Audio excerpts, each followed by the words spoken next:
the goal of an educator? Is it simply to teach content? Is it only to evaluate student performance in the most convenient way possible? Or is there more to it? We believe that educators have responsibilities beyond explaining content and beyond always accepting the status quo. Teachers have the responsibility and privilege to help form the next generation of the world. And this means going beyond giving tests and preparing lessons. Teachers have the responsibility to ensure that all students are learning in the best way possible, that all are being taught equally, and that what is being learned extends beyond their content area. And we believe that students have the right to an inclusive classroom.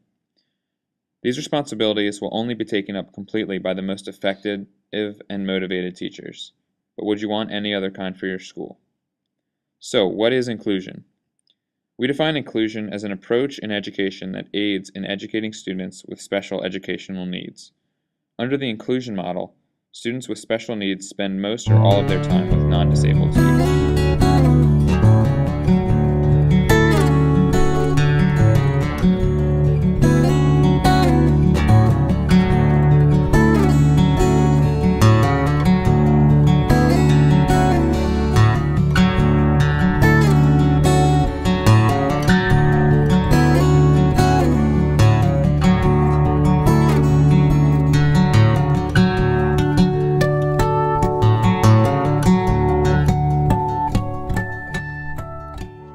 There are many positive attributes that allow for this model of education to be such a success. Inclusion allows students to break free of labels and really understand who they are in response to their disability rather than be defined by their disability. It fosters meaningful friendship, increased social initiations, relationships, and networks. It allows for students to become peer role models for academic, social, and behavioral skills. Inclusion has increased the achievement of IEP goals. It gives students a greater access to general curriculum. We generate higher expectations among all students. Inclusion has sparked an increase in school staff and parent collaboration. It has also allowed for families to be more integrated into the community. These pros are not only seen within the eyes of our educators, but also in the eyes of IDEA and other educational benchmarks. Within the Individuals with Disabilities Education Improvement Act of 2004 states, Congress finds the following. Disability is a natural part of the human experience and in no way diminishes the right of individuals to participate in or contribute to society. Improving educational results for children with disabilities is an essential element of our national policy of ensuring equality of opportunity, full participation, independent living, and economic self-sufficiency for individuals with disabilities. Almost 30 years of research and experience has demonstrated that the education of children with disabilities can be made more effective by having high expectations for such children and ensuring their access to the general education curriculum in the regular classroom to the maximum extent possible.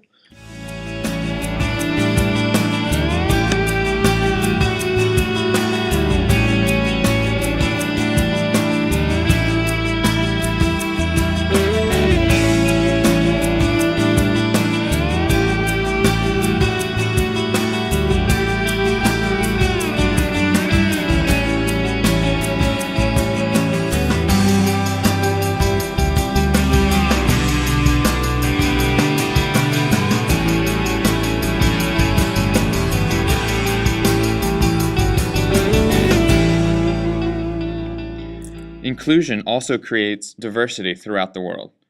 Helping students understand that they live in a world with an incredible amount of subtlety and diverse backgrounds, cultures, and worldviews is an essential aspect in ensuring that they are prepared for the rest of their lives.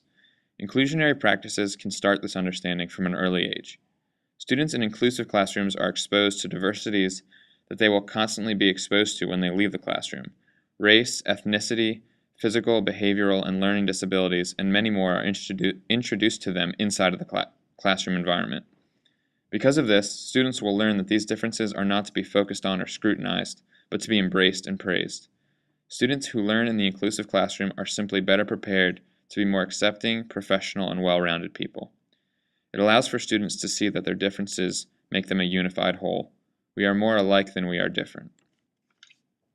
In the case of Melinda, a student with disabilities who has transitioned from a special class to an inclusive class, her literacy skills developed well beyond expectations in the inclusive classroom. At age 15, Melinda was described as the lowest functioning student in her special education classroom, where her instructional program was focused on basic reading, writing, and math. Melinda had developed an aversion to reading and read at the beginning of grade 2 level. After being included, Melinda demonstrated tremendous growth in oral language, reading, and written literacy. This growth was so striking that she was invited to speak to the assembly in her home state, and she was able to attend college on a modified program after graduation. She read college textbooks written at a grade 7 level or above with complete comprehension. As Melinda reached adulthood, her mother stated, "I attribute the growth to higher expectation on the part of everybody. People expected her to be retarded, and then they gave her activities that they would expect retarded people to do. Those tests and statistics really are not a good forecaster of what any child can do, if given the proper opportunities, role models, and settings. This story allows for proof that a LRE, least restrictive environment, is ideal for students. School is not only about the academics, but is also about the skills we learn to function in society as individuals. We must learn how to handle specific situations as well as respond to different scenarios."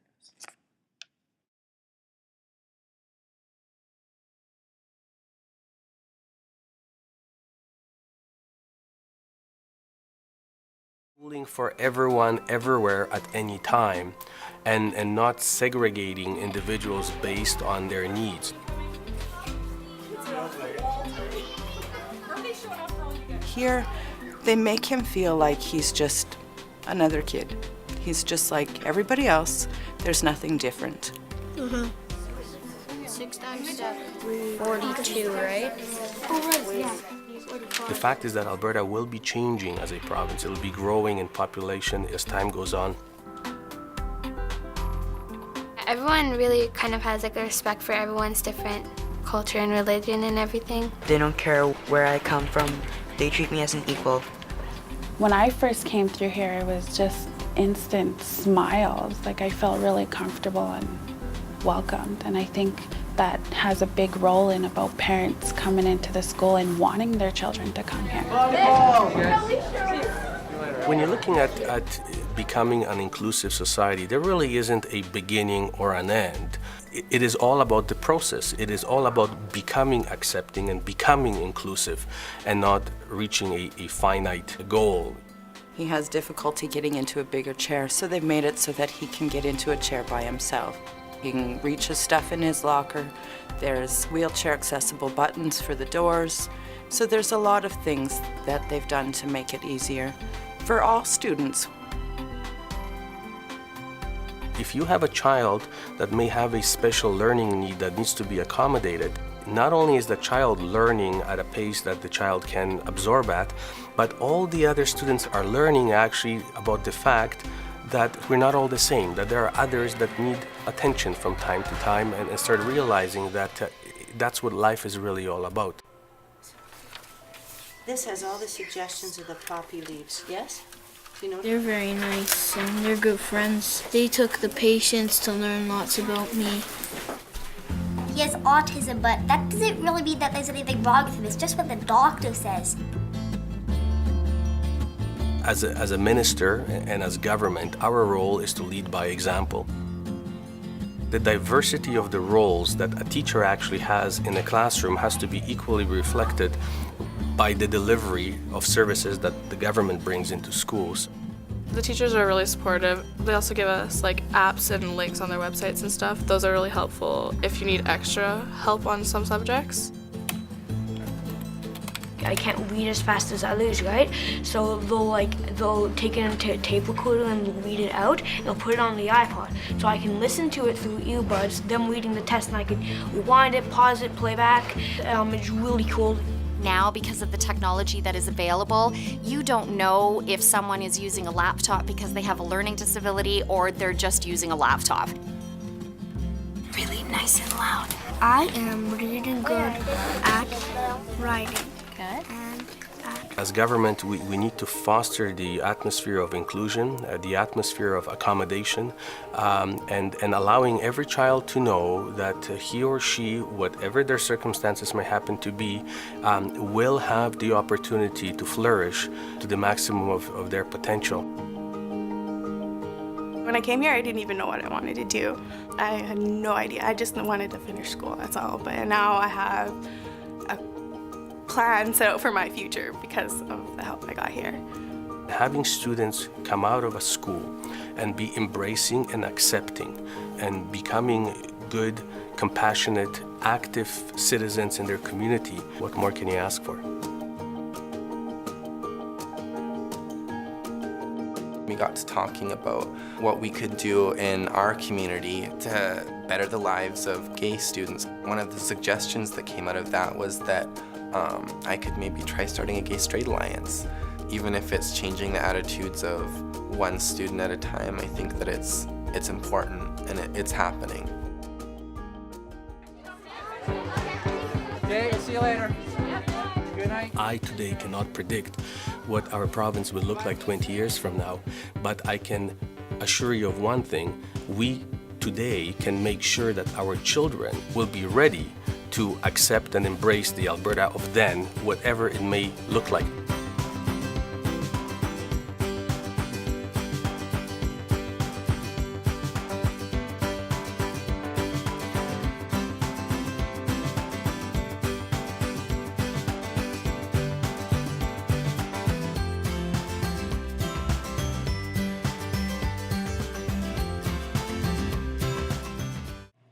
Inclusion allows for students, teachers, staff, parents, and anyone involved in a child's education to begin recognizing differences and celebrating strength. Recognizing the progress that schools have made in providing a quality education to an increasingly diverse student population, including students who are marginalized due to disability, gender, socioeconomic status, cultural heritage, language preference, and other factors. We must promote individuality within our students and allow them to become their own person and use exactly what they have to their advantage. With inclusion, there are more positives than negatives. With increased student engagement, inclusionary practices are often found to boost social skills and promote ways of higher order thinking and engagement that increases problem solving. In a recent study, similar student engagement outcomes were reported involving 9 elementary school students with severe disabilities who were observed in both special education and general education settings. General education classrooms delivered more instruction, provided a comparable amount of one-on-one instruction time, addressed content more, and used non-disabled peers more and adults less. Educating students with disabilities on an equal basis reflects the fundamental principles of modern democracy that all citizens deserve the right to claim a place in mainstream society. Although inclusion encompasses more than simple integration and requires the hiring of additional teachers and other professionals who are knowledgeable about the specific educational needs. Inclusion is a part of life. We include people daily. Why not include those who need it most? Remember back when you were a child, would you want to leave your peers because you had glasses, or would you rather have a seat up at the front of the class and have worksheets with larger font size? There are many ways we can boost inclusionary practices as educators. By acknowledging that it is our job to differentiate and understand the way our students think and learn is how to truly become a life-changing teacher. I didn't sign up to be a teacher to get my summers off. I signed up to be a teacher to make a difference in the lives of our future leaders and members of society. I aspire to be a teacher to give each child or young adult a chance to grow under my guidance. Inclusion isn't just a practice or teaching method. We are required as educators to give every student the opportunity they deserve. We are required to adequately prepare them for what comes next, and more importantly, it is required of us to make each student an individual within the larger community.